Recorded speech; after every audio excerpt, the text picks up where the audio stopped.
Bobcat family, good morning. Welcome to episode number 4 of our daily Dose of Torah.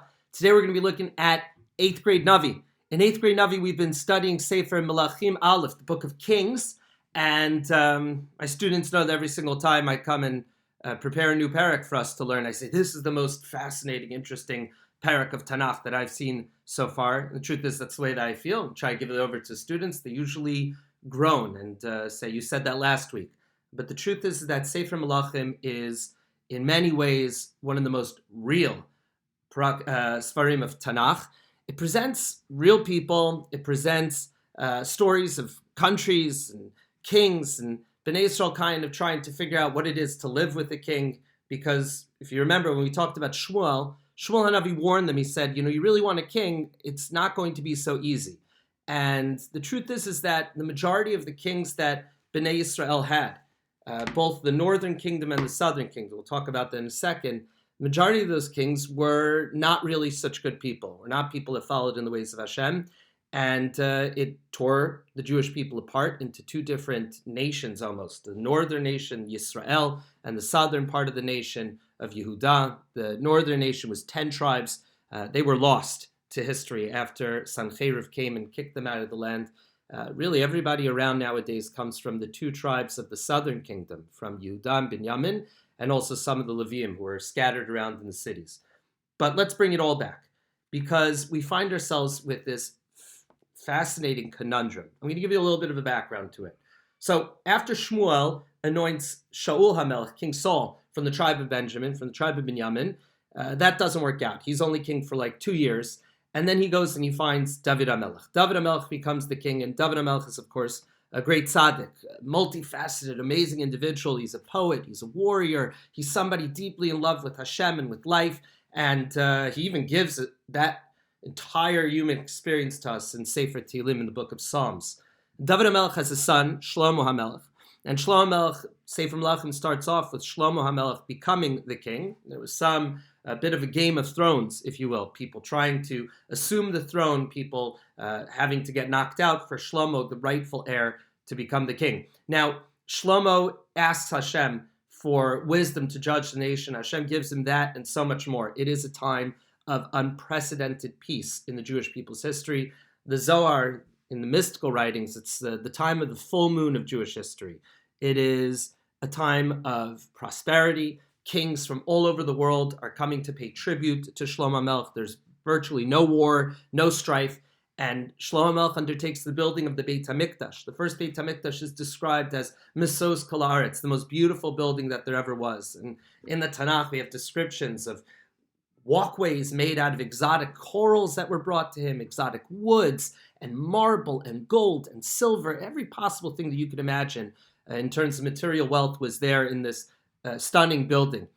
For all these projects that Shlomo HaMelech had, there were a lot of taxes. There were a lot of work that needed to be done. We know of 30,000 workers that Shlomo had conscripted, that they would rotate in and out over the course of 3 years. It was not so easy on the regular people. And when Shlomo HaMelech is towards the end of his life, there is a tax collector from Ephraim whose name is Rechavam, who's described as a very smart, upstart individual. And Shlomo HaMelech sees him, and Shlomo HaMelech is kind of like, all right, you're going to work for me, keep it down a little bit, and you'll be part of our group. But Rechavam, the Tanakh describes, Rechavam raises his hand against the king, a very harsh language of rebellion. Rechavam basically says, you're doing all these projects, you've brought in all these alliances with idolatrous nations, and the people aren't happy.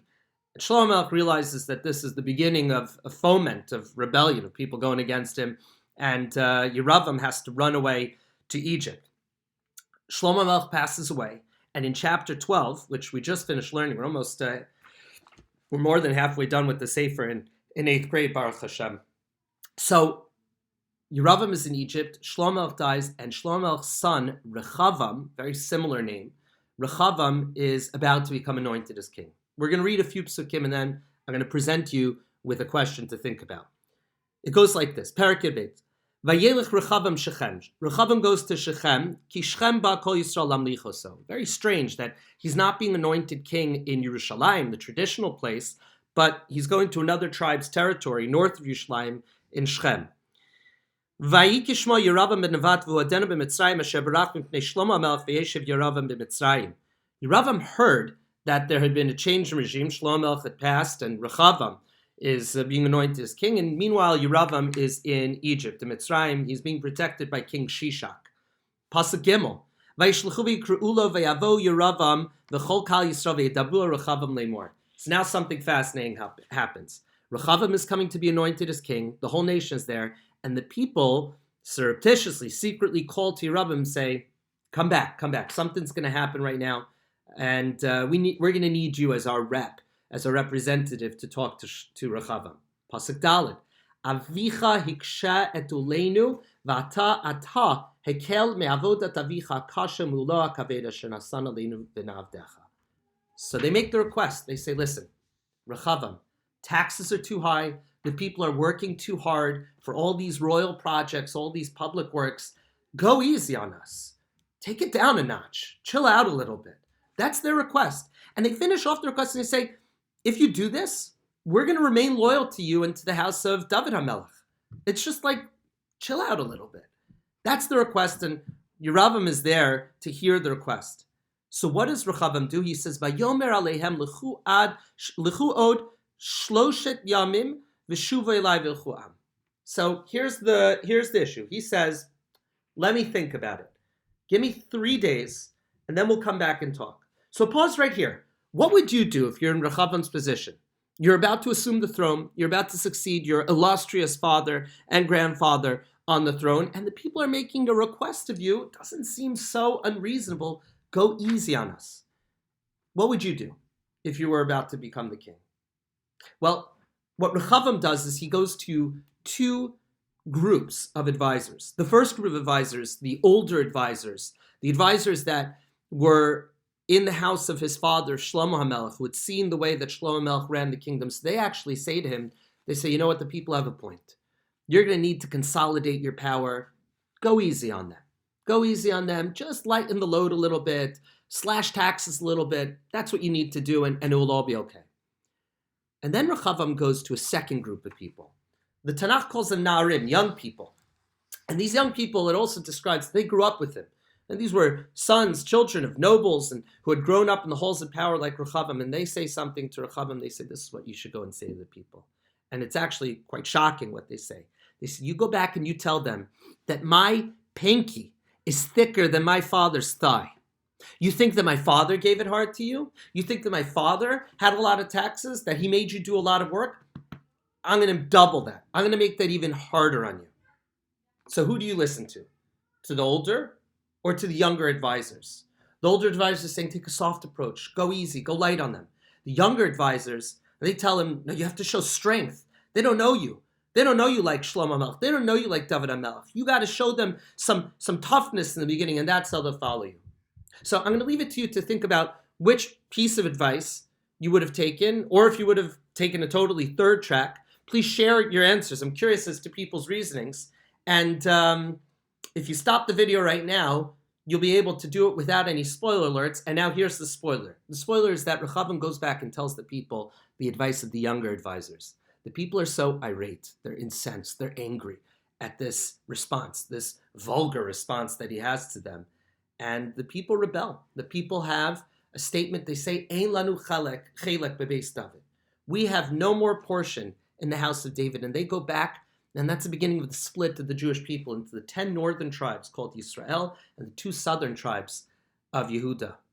Now, you might be wondering, who becomes the king of the 10 northern tribes? It's none other than Yeravam.